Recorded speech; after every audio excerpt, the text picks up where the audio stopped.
네, 우리 예수동행 운동회 선교사 파송 시간을 함께 갖게 된 것이 너무나 기쁩니다. 여러분들에게 우리 키르기스탄 또 중앙아시아 예수동행 운동을 책임지고 떠나시는 박영배 선교사님 사실 소개도 하고 말씀도 좀 듣고 싶은 생각이 간절한데 아마 그럴 시간을 언제 마련할 거라고 생각이 들고요. 여러분 마음에 내가 우리 선교사님을 위해서 기도를 해야 되겠다, 기도 후원자로, 또 내가 선교비를 내가 후원하겠다, 헌금 선교사로 여러분들이 함께 하실 수 있습니다. 우리 박영배 선교사님을 위해서 후원하기로 작정하신 분들은 우리 동행센터 본부에다가 알려주시면 그러면 우리가 후원회를 하나 만들도록 그렇게 하겠습니다. 그런 마음과 뜻이 있으신 분들은 그런 뜻을 표현해 주시기 바라고, 온라인으로 영상으로 보시는 분들 중에도 그런 마음이 있으신 분들은 함께 해 주시기를 부탁을 드립니다. 자, 오늘 말씀을 같이 나누겠습니다. 요한계시록 14장 4절 말씀입니다. 요한계시록 14장 4절 말씀을 보겠습니다. 이 사람들은 여자로 더불어 더럽히지 아니하고 정절이 있는 자라, 어린 양이 어디로 인도하든지 따라가는 자며 사람 가운데서 구속을 받아 처음 익은 열매로 하나님과 어린 양에게 속한 자들이니. 아멘. 예수님과 동행하는 여러분들을 진심으로 축복합니다. 나는 예수님과 동행한다고 말할 수가 없는데 그렇게 생각하시는 분들도 있으실 겁니다. 근데 오늘 동행 집회에 오신 것 자체가 여러분이 주님과 동행하는 사람이라는 증거입니다. 오늘 동행 집회에 온 바로 이 마음, 그게 주님과 동행하는 역사가 여러분 안에 일어나고 있다는 뜻입니다. 그러니까 이 감각을 놓치지 않게 되기를 바랍니다. 우리가 살아가는 삶이 여러 가지로 많은 어려움이 있습니다. 2011년에 일본 대지진이 일어났었죠. 그때 18,000명가량이 그 지진으로 인한 쓰나미로 죽었습니다. 엄청난 재앙이죠. 그런데 그 지진에서 살아남은 생존자들 중에 그 이후에 그날 희생됐던 사람들보다 더 많은 사람들이 죽었다는 통계가 나옵니다. 처음에 쓰나미가 닥쳐올 때는 어떻든지 살아야 되겠다는 생각 하나밖에 없었습니다. 그런데 이제 시간이 지나고 난 다음에 사랑하는 가족이 죽었고 고향에서 떠나야 되고 내가 살던 집이 다 무너지고, 그때 느껴지는 갑작스러운 어떤 공허함, 그리고 외로움, 두려움, 이 마음의 상처 때문에 스스로 목숨을 끊은 사람도 많고, 그리고 온갖 병으로 죽어가는 사람들이 많았다는 거죠. 우리에게 있어서 문제는 어려움이 아닙니다. 마음이 무너지는 거예요. 우리가 살아가는 동안 닥쳐오는 수많은 어려움들이 있지만 실제로 어려움보다 더 큰 문제가 마음이 꺾어진 것. 그게 정말 두려운 일인데 요즘에 이 마음이 무너지는 사람들이 참 많습니다. 우리가 예수님과 동행하는 예수 동행 운동을 하게 된 이유도 우리의 마음을 다시 붙들어 일으킬 수 있는 힘이 오직 예수님을 정말 믿을 때 오기 때문입니다. 저는 오늘 설교를 준비하면서 사실 여러 번 마음이 울컥하고 울었습니다. 예수님이 나는 포도나무고 너희는 가지라. 그가 내 안에 내가 그 안에 거하면 그러면 열매를 많이 맺나니. 이건 엄청난 축복의 말씀인데 그 요한복음 15장 5절 말씀만 여러분에게 계속 그냥 말씀하고 끝나면 좋겠다, 그런 생각이 들 정도로 그렇게만 믿으면 되는 건데, 예수님이 포도나무시고 나는 가지, 나는 주님 안에, 주님은 내 안에 있다는 것만 분명하게 믿고 살아가면 그보다도 더 강한 마음은 없습니다. 어떤 문제가 닥치든, 어떤 시련이 오든, 어떤 고민거리가 생기든 진짜 예수님만 믿으면, 그러면 이기지 못할 시험이 없습니다. 오늘 여러분들이 정말 그런 믿음으로 서게 되기를 축복합니다. 저를 부러워하는 사람들이 혹 있을지 모르겠지만 저는 지금까지 제가 살아왔던 제 삶에 대한 후회가 많습니다. 저는 제가 하고 싶은 대로, 또 제 생각에 옳은 대로 그렇게 살았습니다. 뭐 나쁜 짓 많이 하고 산 것은 아니었지만, 그리고 목사의 길을 갔지만 결국 생각해 보면 제 생각에 옳은 대로, 제가 하고 싶은 대로 그렇게 살려고 무단히 애를 쓰면서 살았습니다. 제가 예수님을 정말 인격적으로 알게 될 때, 주님은 포도나무고 나는 가지구나, 나는 주님 안에 있고 주님은, 예수님은 내 안에 계시구나, 이 사실을 내가 정말 알게 되었을 때 그때 받은 충격이, 내가 그동안 열심히 성실히 애쓰면서 살았던 것 자체가 그게 큰 문제라는 걸 알았습니다. 그때부터 제 삶의 패턴이 완전히 바뀌게 된 거예요. 주님만 따라 살자, 주님만 따라가자, 고민하지도 말고 갈등하지도 말고 이제는 주님이 하라는 대로만 하자. 그걸 제 삶의 거의 반 이상을 지난 다음에서야 깨달은 거예요. 어떤 분들은 아유 목사님은 성공한 사람이에요, 그렇게 말할 수, 여러분들이 말하실 분이 있을지 모르겠어요. 만약에 그렇게 보인다면 몇 번의 순종 때문이에요. 제 삶의 몇 번의 순종 때문에 그래도 사람들이 보기에 아유 목사님 같으면 그래도 잘 산 거예요, 이렇게 평가를 받는 거죠. 만약에 청년 여러분들처럼 여러분 때부터 내가 원하는 대로, 내가 옳다고 생각하는 대로, 내가 하고 싶은 대로가 아니고 주님, 저는 주님만 따라갑니다, 그렇게 살았다면 아마 제 삶은 비교할 수 없이 놀라운 하나님께서 쓰시는 삶을 살 수 있었을 거예요. 예수 동행 운동의 청년 운동을 반드시 해야 되겠다고 생각하고 비올드 교회가 창립되도록 그렇게 간절히 기도했던 이유 중에 하나가 청년 세대 때부터 예수님을 따라 사는 삶을 사는 것이 얼마나 중요한 결과가 될지에 대해서 깨달았기 때문이에요. 그리고 너무나 많은 청년들이 저하고 똑같이 고민하고 갈등하면서 어떻게 하면 잘 살 수 있을까? 어떻게 하면 행복할 수 있을까? 그렇게 살고 있더라고요. 아마 언젠가는 깨닫게 되겠죠. 그게 너무 늦을까 봐 걱정이 되는 거예요.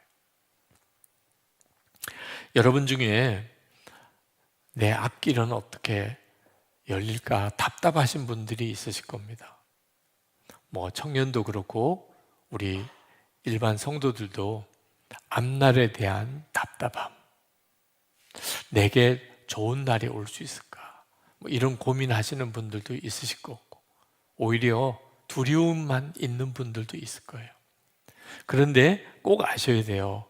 신앙인의 자기 정체성은 앞날에 대한 막막함과 두려움이 반드시 포함된다는 것입니다.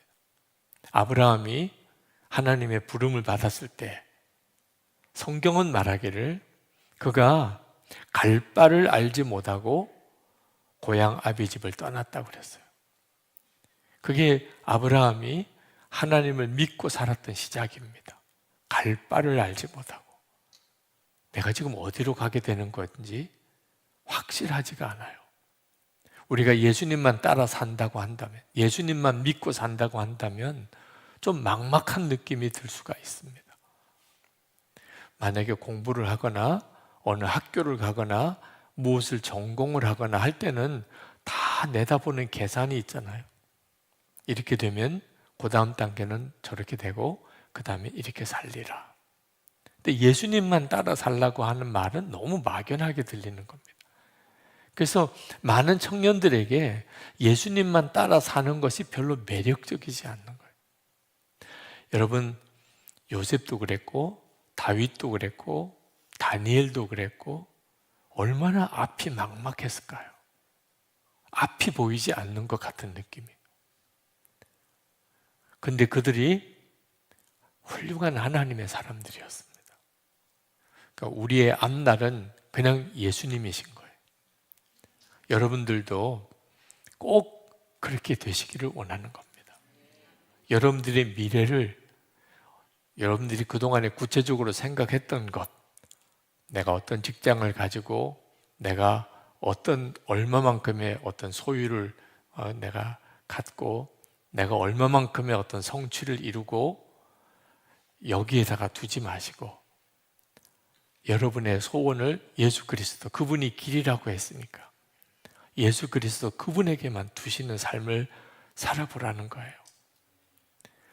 여러분, 초대교회 성도들, 그들은 진짜 앞이 막막했을 거예요. 우리는 2000년 뒤에 지금 예수를 믿고 있는데 2000년 전에 그때의 초대교회는 어땠을까요? 한국이 한 140년 선교 역사를 가지고 있는데 140년 전에 처음 한국에서 예수를 믿은 사람들은 어떤 심정이었을까요?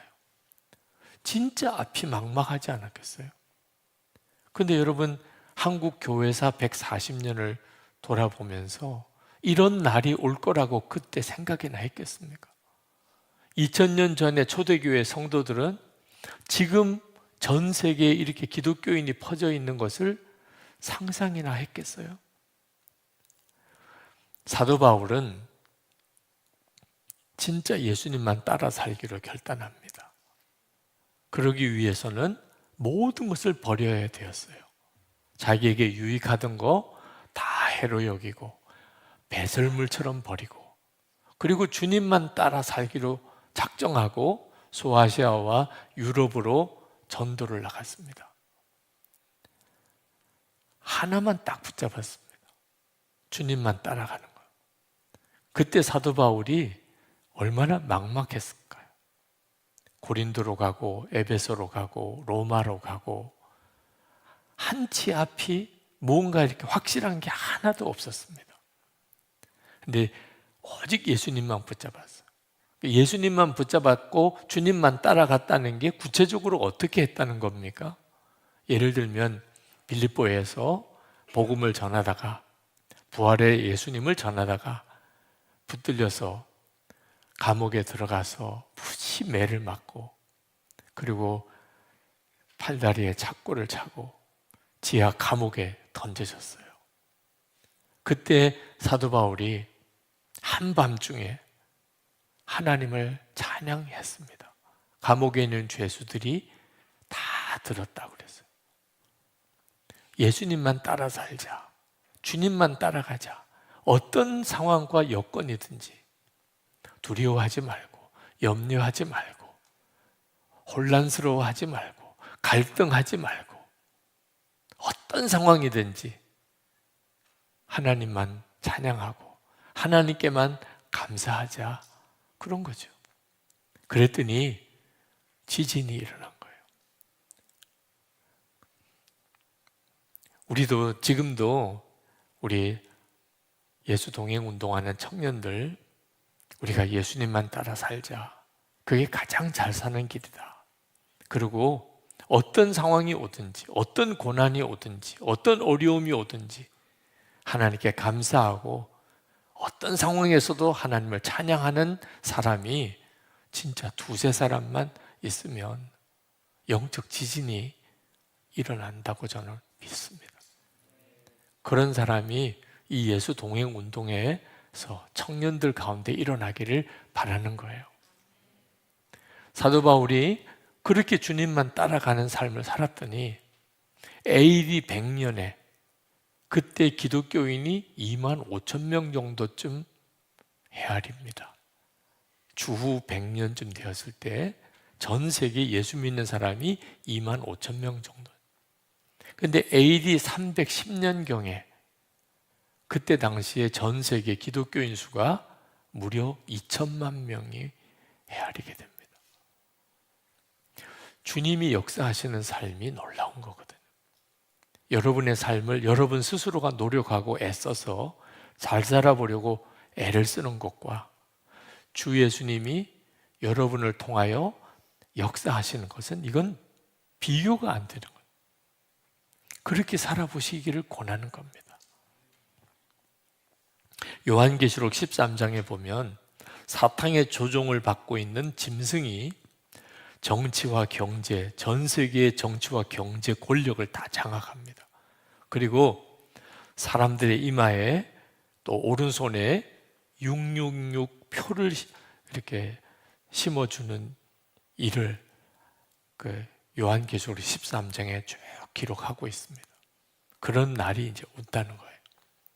근데 바로 그 다음 장 요한계시록 14장에 보면 하나님 보좌 앞에 14만 4천 명의 거룩한 무리들이 하나님과 어린 양이 그 이마에 이름을, 하나님의 이름을 새겨준 거룩한 14만 4천 명의 무리가 나옵니다. 그들이 이 땅에서 들을 수가 없는 새 노래로 하나님을 찬양해요. 큰 물소리와 같은 너무나도 뇌성처럼 강하고 힘이 있는 찬양을 하나님 앞에서 부르는 14만 4천 명의 성도가 나옵니다. 요한계시록 13장과 14장은 아무리 힘들고 어려워도 세상만 보지 말라는 거예요. 이 세상만 바라보면 두렵고 낙심될 일만 있다는 겁니다. 하나님의 나라를 바라보면 거기는 완전히 새로운 세상이 펼쳐져 있다는 거예요. 근데 이 14만 4천 명이 누군가? 이 14만 4천 명은 구원받은 자의 수를 말합니다. 근데 완전한 수를 의미해요. 14만 4천, 12 곱하기 12. 완전한 수를 뜻하는 겁니다. 다시 말하면 제한된 어떤 인원이 아니고 예수를 믿고 구원받은 모든 사람을 의미해요. 신천지 이단에서 이 숫자를 가지고 교묘하게 사람의 심리를 조작하는 일에 현혹되지 않아야 합니다. 14만 4천이라는 말은 많다는 뜻이에요. 완전하다는 것입니다. 그러나 교회만 그냥 다니면 누구나 다 들어가는 숫자인 것은 아니에요. 14만 4천 명의 이 무리가 어떤 사람인지를 오늘 우리가 읽은 본문 말씀이 말씀해 주고 있는 겁니다. 요한계시록 14장 4절. 이 사람들은 여자로 더불어 더럽히지 아니하고 정절이 있는 자라. 어린 양이 어디로 인도하든지 따라가는 자며 사람 가운데서 구속을 받아 처음 익은 열매로 하나님과 어린 양에게 속한 자들이니. 14만 4천 명이 어떤 사람인가를 그대로 보여주고 있습니다. 여러분, 예수님을 믿어도 절대로 적당하게 믿으면 안 됩니다. 그냥 거의 예수 믿는 사람 이런 수준으로 만족하면 안 됩니다. 오늘 그 중에서 딱 한 구절을 꼽으려고 하는 거예요. 어린 양 예수 그리스도께서 어디로 인도하든지 따라가는 자라. 그 사람이 예수 믿는 사람이에요. 이것이 여러분의 삶의 증언이 되기를 원합니다. 나는 지금 어떻게 살아가고 있나? 예수님이 어디로 인도하든지 따라가는 사람입니다. 이것이 여러분의 고백이 되고 주변 사람들이 여러분을 향하여 가지는 증언이 되어야 합니다. 자살 충동을 해서 굉장히 힘들어하는 교인이 있었어요. 그는 늘 그렇게 이야기를 했습니다. 나는 더 이상 살 의미가 없다고.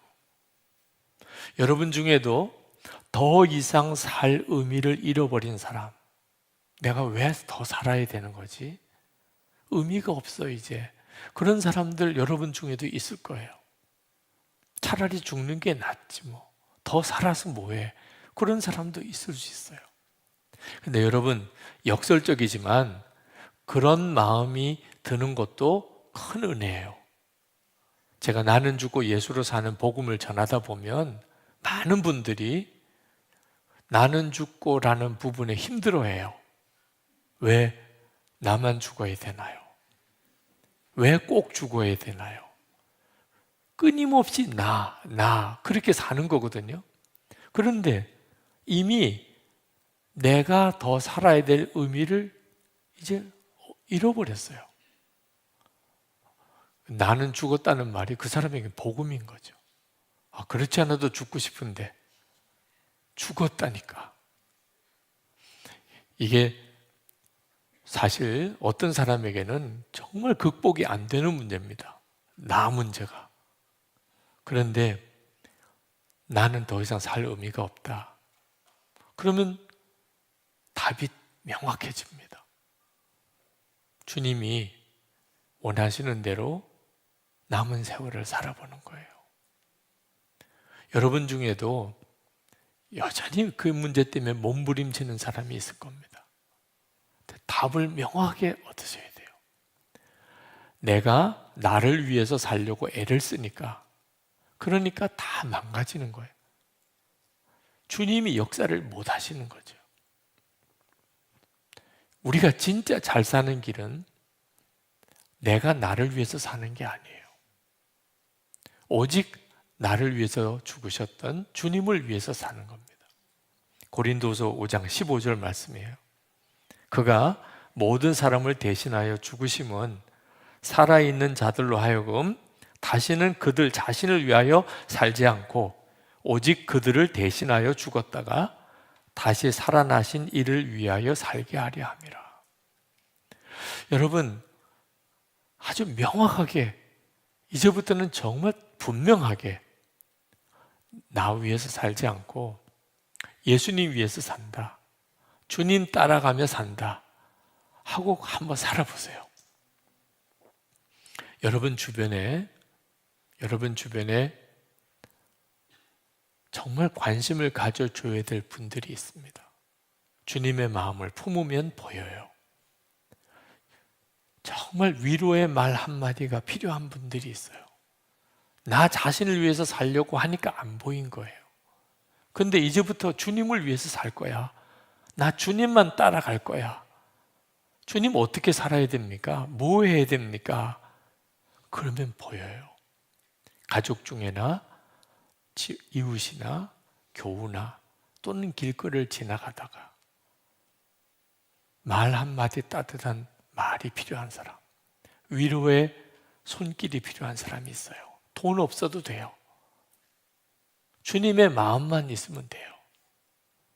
열매, 결과, 그건 따질 필요가 없어요.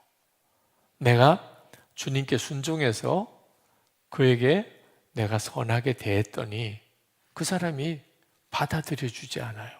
상관없어요. 받아들여 줬냐 아니냐, 그것은 주님이 나중에 열매를 맺으실 거예요. 나는 주님이 기뻐하는 뜻대로 순종한 것으로 충분해요. 예수님이 기뻐하시면 너 잘했다. 너 잘했다. 그러면 충분한 거예요. 결과는 주님이 하시는 거예요. 여러분 오늘 예수 동행 집회에 오셨잖아요. 여러분이 이 자리에 차지하고 자리에 앉아서 기도하는 자리에 있는 것만 가지고도 예수 동행 운동에 큰 힘이 돼요. 정말 귀한 일을 하신 거죠. 제가 설교하다가 이따금 저 스스로가 오늘 설교는 망친 것 같아. 그런 생각이 들 때가 있습니다. 근데 참 이상하게도 꼭 그런 때는 그 뒤에 메일이나 문자나 목사님 오늘 은혜 받았습니다. 그런 문자가 와요. 또는 만나서 이런 은혜를 오늘 받았다고 목사님 너무 감사하다고 그래 인사를 해주시는 분이 있어요. 마치 주님이 격려하고 힘을 내라고 하시는 것 같은 사인처럼 여러분 주변에도 그렇게 주님의 은혜의 도구로 쓰임 받아야 될 순간들이 있어요. 너무너무 많아요. 주님은 그런 사람을 기다리는 거예요. 더 이상 자기 자신을 위해서 살지 않고 주님만 따라가며 살리라. 그렇게 마음에 정한 사람, 너무나 주님이 기다리고 있어요. 주님, 제가 그렇게 살게요. 이제부터는 주님의 마음을 주시면 제가 사람을 찾아 위로하고 제가 정말 있어야 될 자리에 가서 있고 하나님이 기뻐하는 역사를 이루는데 주님 저를 쓰세요. 그렇게 한번 살아보시기 바랍니다. 아유, 진짜 주님이 나를 그렇게 인도하실까요? 여러분 중에는 여전히 마음에 그 점에 대해서 답답해 하시는 분이 있으실지 모릅니다. 혹시 여러분 갑자기 저 사람한테 전도해야 될 텐데 이런 생각 해보신 적 없습니까? 또는 내가 더 이상 이렇게 살면 안 되는데 그런 생각이 들었던 적은 없나요? 또는 정말 기도해야 될 문제인데 그게 다 무슨 생각이죠? 주님이 여러분을 인도하시는 거예요. 데살로니가 후서 3장 5절에 주께서 너희 마음을 인도하여 하나님의 사랑과 그리스도의 인내에 들어가게 하시기를 원하노라. 주님께서 너희 마음을 인도한다고 했잖아요. 여러분 중에 실제로 주님의 인도를 못 받는 사람은 한 사람도 없어요. 근데 내가 예수님만 따라 살리라 명확하게 분명하게 결단하지 않았기 때문에 대부분 다 놓친 거예요. 어떤 것들은 좀 부담스럽고 어떤 것들은 또 조금 귀찮고 어떤 것들은 해봐도 소용없을 것 같고 그래서 다 놓쳐버린 거예요. 주님이 여러분의 삶 속에 정말 살아계심을 보여줄 수 있는 기회를 그렇게 다 잃어버리고 있다는 거예요. 정말 마음이 안타깝더라. 예수님이 지금 우리를 여기 오게 하셨잖아요. 이 자리에 있게 하셨잖아요. 주님은 너무나 분명하게 여러분을 이끄시고 계세요. 오늘 여기에 계신 분들 또는 온라인으로 영상을 지금 보고 계신 분들, 여러분들은 부인할 수가 없어요. 주님은 여러분들에게 너무나 분명하게 함께 하시고 여러분이 이끌고 계세요. 여러분이 이 삶을 이제는 온전히 살아보셔야 돼요. 한 사모님이 별로 옥수수를 좋아하지 않으셨대요. 근데 부임한 교회에 교인이 옥수수를 쪄서 대접을 하는데 안 먹을 수가 없잖아요. 신방을 가서. 그래서 옥수수를 억지로라도 먹었는데 너무 맛있더라는 거예요. 그래서 도대체 옥수수가 이렇게 맛있는 거였나 그렇게 생각하고 가만히 보니까 막 딴 옥수수 바로 쪄서 나온 거는 그렇게 맛있더래요. 옥수수도 다 같은 게 아닌 모양입니다. 그러면서 그 사모님이 푸드 마일리지라는 표현을 쓰더라고요. 이 음식도 마일리지가 있다는 겁니다. 처음에 딴 데서부터 실제로 음식을 섭취할 때까지 얼마나 시간이 걸리느냐에 따라 맛이 다르다는 거예요. 갓 딴 야채, 과일, 이제 막 잡은 해산물 그런 건 너무너무 맛있다. 왜? 마일리지 제로니까. 네. 예수님 믿는 것도 사실 똑같은 거예요. 예수님을 다른 사람을 통해서 전해서 듣는 예수님, 그것도 은혜는 될 수도 있죠. 그런데 내가 실제로 나와 함께 계시고 내가 순종해서 내가 만나고 그렇게 동행한 예수님과는 완전히 다른 거예요. 저는 여러분들이 이렇게 동행 집회에 와서 이렇게 설교를 듣고 남의 간증을 듣고 받는 은혜에 멈추지 않게 되기를 원하는 거예요. 여러분에게 동행일기를 쓰시라고 그렇게 권해드리는 이유는 진짜를 경험하게 해드리고 싶은 거예요. 예수님이 나와 함께 계신 것에 대해서 정말 눈이 열리고 눈이 열리면 순종이 되기 시작해요. 그러면 그건 정말 말할 수 없이 놀라운 은혜의 세계에 들어가요. 제가 지난 3주간 미국과 캐나다 여정을 마치고 지난 토요일에 귀국을 했습니다. 좀 쉽지 않은 여정이었습니다. 토론토 목회자 예수동행 세미나 접수 인원이 너무 적었어요. 그 적은 인원을 한 20여 명 되는 분을 위해서 우리가 다 세미나를 하러 가야 되나 고민도 되었습니다. 게다가 저희 양 어머님이 미국에 계신데 아주 위독한 상태가 되셨어요. 그리고 또 제가 갑자기 딱 나이가 50이 되니까 오십견이 오네요. 오십견이 와서 밤에 잠을 잘 수 없을 정도로 아픈데 떠나야 됐어요. 여러 가지 사정이 제가 그동안에 여러 번 해외 여행을 했지만 굉장히 어려운 마음으로 여행을 떠나게 됐습니다. 그런데 다 끝나고 돌아와서 지금 생각해 보니까 그 어느 때의 해외 여정보다 은혜가 컸어요. 이유가 뭘까 생각했습니다. 마음도 쉽지 않고 여러 가지 상황도 어렵고 하니까 더욱 주님을 바라보게 된 거예요. 계속 주님을 생각하고 주님을 주목하고 주님만 의지하고 우리가 우리의 모든 삶을 그렇게 살기 시작한다면 그러면 거기서 삶이 달라지기 시작합니다. 미국으로 한 비행기 안에서 에즈베리 대학 부흥의 이야기였던 경이로움에 사로잡히라는 책을 다시 한번 처음부터 찬찬히 다시 읽었습니다. 에즈베리 대학 부흥이 일어났던 그 휴즈 강당에 있는 것 같았어요. 그 책을 읽으면서 비행기를 타고 미국으로 가는 동안 마치 그 휴즈 강당에 있는 것 같은 느낌이 들었습니다. 에즈베리 대학에서 16일 동안의 집회가 계속되었어요. 근데 처음에는 그 대학 학생들이 그 부흥을 경험을 했는데 소문이 퍼지기 시작하니까 미국 전역과 전 세계에서 사람들이 몰려왔습니다. 나중에 그 대학 학생들은 없고 외부에서 온 사람들만 그 강당에 꽉 찬 거죠. 그냥 강당에만 찬 게 아니고 그 강당 예배 시간이 바뀔 때마다 이제 사람이 채워져 들어가는데 하루 종일 줄을 서서 기다리다가 예배당에 들어가는 일도 생기게 됐습니다. 사람들이 바깥에서 그 휴즈 강당에 들어가기 위해서 하루 종일 서 있는 거예요. 어떤 일이 벌어졌을까요? 그들의 마음은 온통 예수님밖에 없어요.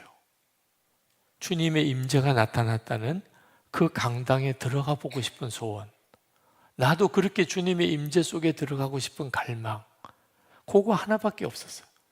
그런 갈망을 가지고 몇 시간씩 또는 12시간 하루 종일 그렇게 서 있다가 그리고 그 강당에 들어가요. 한 1,500명 정도 되는, 여기 우리 이곳으로 비하면 한 3배 정도쯤 되는 정도의 강당일까요? 부흥이 안 일어날 수가 없어요. 예수님만 갈망하고 주님만 사모하고 그렇게 그 먼 곳에서부터 거기 에즈베리까지 왔다가 거기서 또 줄을 거의 하루 종일 서 있다가 그리고 거기에 모였어요. 내가 찬양해도 은혜가 될 것 같아.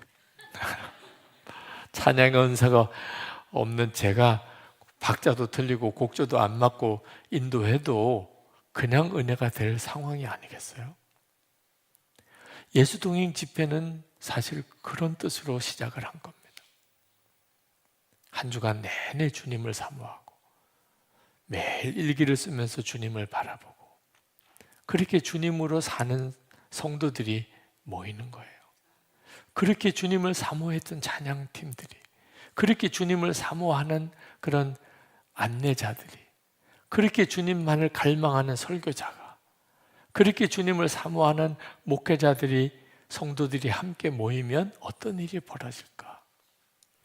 그런 집회가 한 곳에서는 일어나야 되지 않을까?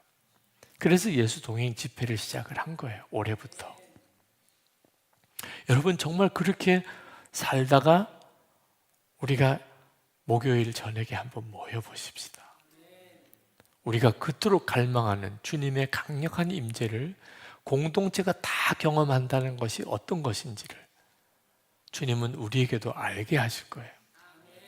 제가 어머님, 위도가신 어머님 호스피스 병원에 가서 뵀는데 뼈만 앙상하게 남은 모습이 어떻게 눈물이 나는지. 그러나 어머님 생전에 얼굴을 한번 뵐 수 있었던 것, 그리고 친척들의 화해의 어떤 계기가 되게 해주신 일 너무너무 감사하더라고요. 이번에 가는 김에 지난번에 결혼한 딸 집에도 가보고 싶었어요. 근데 마음이 좀 떨리더라고. 잘 살기는 할까? 이제 막 결혼한 둘이, 사위랑 딸이 잘 살기는 할까? 그 집에 가서 제 아내의 생일, 제 생일, 그 집에서 다 생일 식사도 했습니다. 너무너무 행복했어요. 근데 비교할 수 없이 감사한 것은 저희들이 떠나고 난 다음 주간에 저희 딸에게 놀라운 성령의 임재 체험을 허락하셨어요. 교회 기도 모임에 정말 가고 싶은 마음이 간절히 들었는데 갈 수 있는 차가 없어서, 그래서 나를 데려다가 갈 수 있겠느냐 부탁까지 해서 갔던 그 기도 모임에서 정말 억제하기 어려운 그런 눈물과 고백의 시간을 가지고 그 소식을 시누이한테 전화로 했더니 시누이도 그냥 펑펑 울고 영상으로 통화하면서 하나님이 우리 딸을 만지시는구나, 만나주시는구나, 정말 영적인 눈을 여셨구나. 여러분 이보다 더 행복한 일이 어디 있겠어요, 그죠? 그런 역사를 보여주신 토론토에 고한 20명의 목회자들 간 팀들만 열 몇 명이 돼요. 그분들을 이렇게 섬기러 갔는데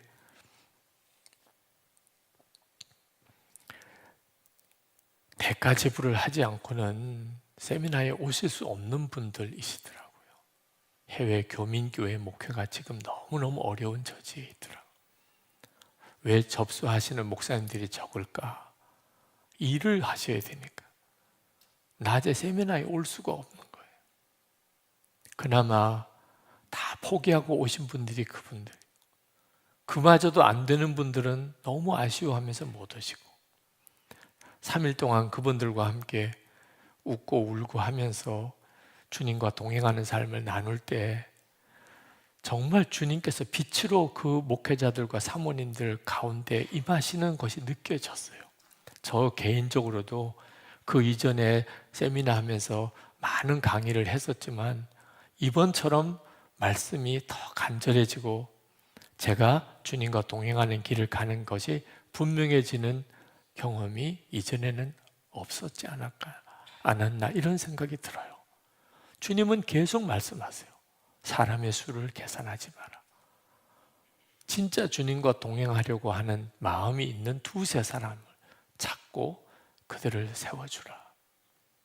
그렇게 주님께 남은 결과는 맡겨드리고 그리고 한국으로 돌아온 겁니다. 예수님만 따라가면 되는 거구나. 상황과 여건이 때때로는 나를 마음이 무너지게 하고 어떤 때는 너무 힘들 것 같고 도무지 순종할 수 없을 것 같아도 마음을 딱 결심한 사람, 나는 예수님만 따라갈 거야. 어린 양이 어디로 인도하든지 따라가는 자지. 이 사실만 분명하면 그러면 그 다음에는 하나님의 역사를 보게 돼요. 여러분 오늘 이 밤에 여러분들의 이제 시간을 가지기를 원합니다. 예수님과 여러분이 온전히 연합한 자이잖아요. 이제 주님 안에 여러분 자신을 온전히 드리는 시간이 되기를 원합니다. 더 이상 두려워하거나 염려하지 마십시다. 시간이 없어요. 시간이. 주님께 나는 이제 주님만 따라갈 거야. 더 이상 아무것도 계산 안 할 거야. 여러분, 이 결단을 뒤로 미루지 마세요. 그러다가 어느 순간에 갑자기 주님 앞에 서 있는 자신을 보게 돼요. 주님만 따라가면, 그러면 길이 없을 것 같은 곳에 길이 열립니다. 다 나만 불쌍할 것 같은 심정도 바뀌어요. 주님은 기가 막히신 분이에요. 그리고 정말 살아계세요. 오늘 여러분들이 이렇게 동행 집회에 오신 것처럼 여러분의 삶에 기가 막힌 하나님의 놀라운 증거를 보여주세요. 자, 우리 같이 찬양합시다.